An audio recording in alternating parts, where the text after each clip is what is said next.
আসসালামু আলাইকুম, স্বাগতম জানাচ্ছি বিবিসি নিউজ আন্তর্জাতিক সংবাদে। শুরুতেই সংবাদ শিরোনাম, এরপর বিস্তারিত। প্রেসিডেন্টের নির্দেশ পেলেই পদক্ষেপ, ফের যুদ্ধ শুরুর হুঁশিয়ারি মার্কিন প্রতিরক্ষামন্ত্রীর। ইরান যুদ্ধ পুনরায় শুরুর প্রস্তুতি ইসরায়েলের। ট্রাম্পকে থামানোর প্রস্তাব আবারও বাতিল। ইরানের তেল খাতে নতুন নিষেধাজ্ঞা যুক্তরাষ্ট্রের।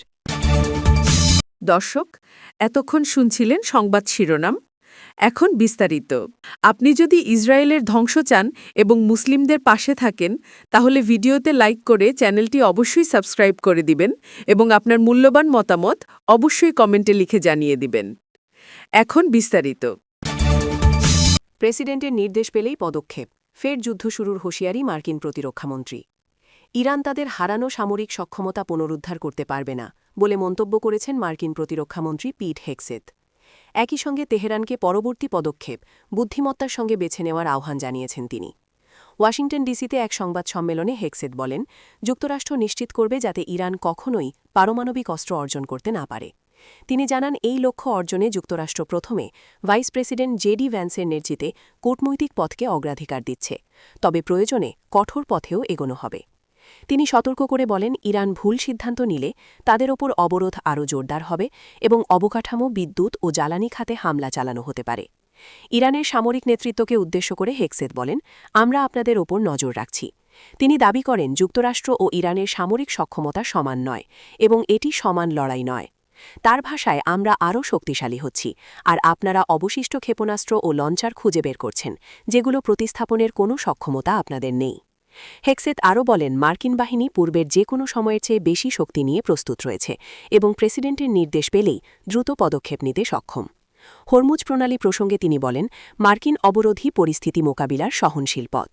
তার দাবি, ইরান এই প্রণালী নিয়ন্ত্রণের কথা বললেও তাদের কার্যকর নৌক্ষমতা নেই। তিনি অভিযোগ করেন, বাণিজ্যিক জাহাজ লক্ষ্য করে ক্ষেপণাস্ত্র ও ড্রোন হামলার হুমকি দেওয়া কোনো নিয়ন্ত্রণ নয়, বরং দস্যুতা ও সন্ত্রাসবাদ। হেগসেথের দাবি, যুক্তরাষ্ট্রের নৌবাহিনী বর্তমানে মোট শক্তির 10%-ও কম ব্যবহার করে হরমুজ প্রণালীর জাহাজ চলাচল নিয়ন্ত্রণ করছে। ইরান যুদ্ধ পুনরায় শুরুর প্রস্তুতি। ইসরায়েলের সঙ্গে যুদ্ধ আবারও শুরু হতে পারে বলে সতর্ক করেছেন ইসরায়েলের প্রধানমন্ত্রী বেনিয়ামিন নেতানিয়াহু। একই সময়ে যুক্তরাষ্ট্র জানিয়েছে, তেহরানের সঙ্গে দ্বিতীয় দফা আলোচনার সম্ভাবনা বাড়ছে। খবর টাইমস অফ ইসরায়েল। বৃহস্পতিবার 16 এপ্রিল মার্কিন কর্মকর্তারা জানিয়েছেন, পাকিস্তানে আবারও যুক্তরাষ্ট্র ইরান বৈঠক আয়োজনের বিষয়ে আলোচনা চলছে এবং একটি চুক্তিতে পৌঁছানো সম্ভব বলে তারা আশাবাদী। এদিকে বুধবার একটি পাকিস্তানি প্রতিনিধি দল তেহরানে পৌঁছে ইসলামাবাদে হওয়া আগের বৈঠকের ধারাবাহিকতা নিয়ে আলোচনা করেছে। ইরানের এক জ্যেষ্ঠ কর্মকর্তা জানান, আলোচনায় কিছু অগ্রগতি হলেও গুরুত্বপূর্ণ বিষয়গুলোতে এখনও মতবিরোধ রয়েছে, বিশেষ করে ইরানের উচ্চমাত্রায় সমৃদ্ধ ইউরেনিয়ামের ভবিষ্যৎ এবং পারমাণবিক কর্মসূচির সীমাবদ্ধতার মেয়াদ নিয়ে কোনো সমাধান হয়নি। তবে যুদ্ধবিরতি বাড়ানো এবং নতুন করে আলোচনা শুরু হওয়ার সম্ভাবনা তৈরি হয়েছে। হোয়াইট হাউসের প্রেস সেক্রেটারি ক্যারোলিন লেভিট বলেন, পরবর্তী আলোচনা খুব সম্ভবত পাকিস্তানের রাজধানীতেই হবে এবং একটি চুক্তির সম্ভাবনা নিয়ে তারা ইতিবাচক। মার্কিন ভাইস প্রেসিডেন্ট জেডি ভ্যান্স জানান, ইরানের সামনে একটি বড় সমঝোতা প্রস্তাব রাখা হয়েছে, যার মাধ্যমে 6 সপ্তাহের যুদ্ধের অবসান এবং দীর্ঘদিনের পারমাণবিক বিরোধের সমাধান সম্ভব। অন্যদিকে নেতানিয়াহু বলেন, যুক্তরাষ্ট্র ইরানের সঙ্গে তাদের যোগাযোগের বিষয়ে ইসরায়েলকে নিয়মিত অবহিত করছে এবং দুই দেশের লক্ষ্য এক।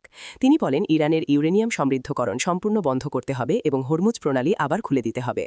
বিশ্বের প্রায় 1/5 অপরিশোধিত তেল পরিবাহিত হয় হরমুজ প্রণালীর মাধ্যমে। এটি বর্তমানে ইরানি বাহিনীর নিয়ন্ত্রণে রয়েছে এবং মার্কিন অবরোধের কেন্দ্রবিন্দুতে পরিণত হয়েছে।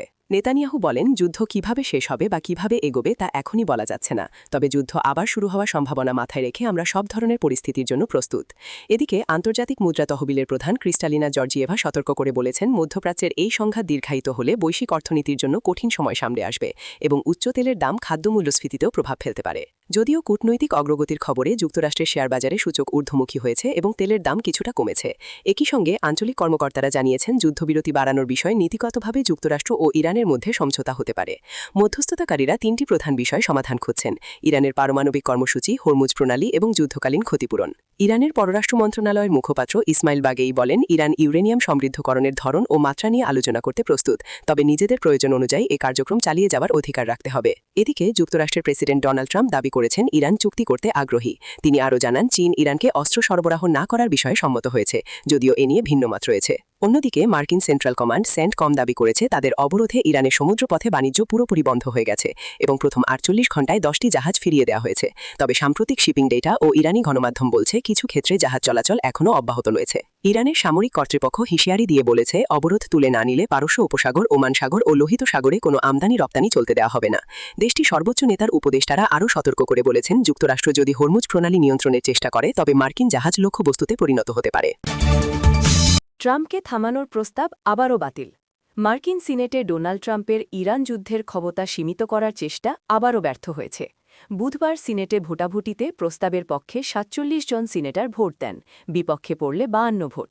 ১০০ সদস্যের সিনেটে ভোটদানে বিরত ছিলেন একজন সিনেটর।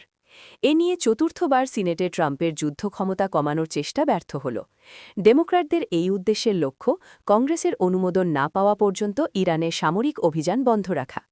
আইন প্রণেতারা জানিয়েছেন তারা এই প্রস্তাব প্রতি সপ্তাহেই উত্থাপন করবেন। গত সপ্তাহে যুক্তরাষ্ট্র ও ইরানের মধ্যে ২ সপ্তাহের যুদ্ধবিরতি চুক্তির পর এটি ছিল প্রথম ভোট। পাকিস্তানের ইসলামাবাদে পরবর্তী আলোচনাও স্থায়ী কোনো সমাধান আনতে পারেনি, যদিও উভয় পক্ষই দ্বিতীয় দফা আলোচনায় আগ্রহ দেখিয়েছে। যুদ্ধবিরতির আগে ট্রাম্প বারবার ইরানের বেসামরিক অবকাঠামোতে হামলার হুমকি দেন। এরপর গত ৭ এপ্রিল তিনি পুরো সভ্যতা ধ্বংস হয়ে যাবে বলে হুমকি দেন। সেটির কংগ্রেসের পক্ষ থেকে তার ক্ষমতা সীমিত করার দাবি আরও জোরালো হয়। তবে বুধবারও ব্যর্থ হয়েছে। প্রস্তাবের সমর্থকদের দাবি ২৮ ফেব্রুয়ারি ইসরায়েলের সঙ্গে যৌথভাবে যুদ্ধ শুরু করে ট্রাম্প সাংবিধানিক ক্ষমতার বাইরে গেছেন। মার্কিন সংবিধান অনুযায়ী যুদ্ধ ঘোষণা করার ক্ষমতা কংগ্রেসের, আর প্রেসিডেন্ট শুধুমাত্র তাৎক্ষণিক আত্মরক্ষার ক্ষেত্রে একতরফাভাবে সামরিক অভিযান চালাতে পারেন। অন্যদিকে ট্রাম্প প্রশাসন যুদ্ধের পক্ষে বিভিন্ন যুক্তি দিয়েছে। তাদের দাবি ১৯৭৯ সালের ইসলামী বিপ্লবের পর থেকে ইরানের কর্মকাণ্ড যুক্তরাষ্ট্রের জন্য তাৎক্ষণিক হুমকি তৈরি করেছে। ভোটের আগে ডেমোক্র্যাট সিনেটর ক্রিস মার্ফি এই সংঘাতকে ভুলভাবে পরিচালিত যুদ্ধ বলে আখ্যা দেন। তিনি বলেন, এই যুদ্ধ প্রশাসনের ঘোষিত লক্ষ্য পূরণে ব্যর্থ হয়েছে। ট্রাম্প প্রশাসনের পক্ষ থেকে স্বচ্ছতার অভাব রয়েছে এবং কংগ্রেসের রিপাবলিকানদের পক্ষ থেকেও যথাযথ নজরদারি করা হচ্ছে না। তার মতে প্রতি সপ্তাহে $বিলিয়ন খরচ হচ্ছে।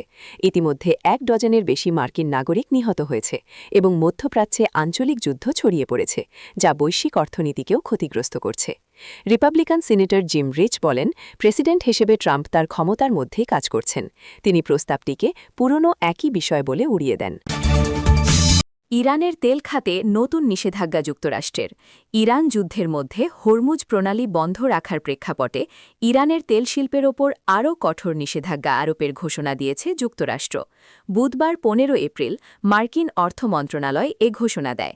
পেট্রোলিয়াম পরিবহন ব্যবসায়ী মোহাম্মদ হোসেন শামখানির নেটওয়ার্কের অধীনে থাকা ২ ডজনেরও বেশি ব্যক্তি, কোম্পানি এবং জাহাজের ওপর এই বিধিনিষেধ জারি করা হয়েছে। ফরাসি বার্তা সংস্থা এএফপি এ খবর জানিয়েছে। মার্কিন ট্রেজারি সেক্রেটারি স্কট বেসেন্ট একটি বিবৃতিতে বলেন, ইকোনমিক ফিউরি বা অর্থনৈতিক ক্রোধের অংশ হিসেবে শামখানি পরিবারের মতো শাসক গোষ্ঠীর ঘনিষ্ঠদের লক্ষ্য করে আগ্রাসী পদক্ষেপ নেওয়া হচ্ছে, যারা ইরানের জনগণের ক্ষতির বিনিময়ে লাভবান হওয়ার চেষ্টা করছে।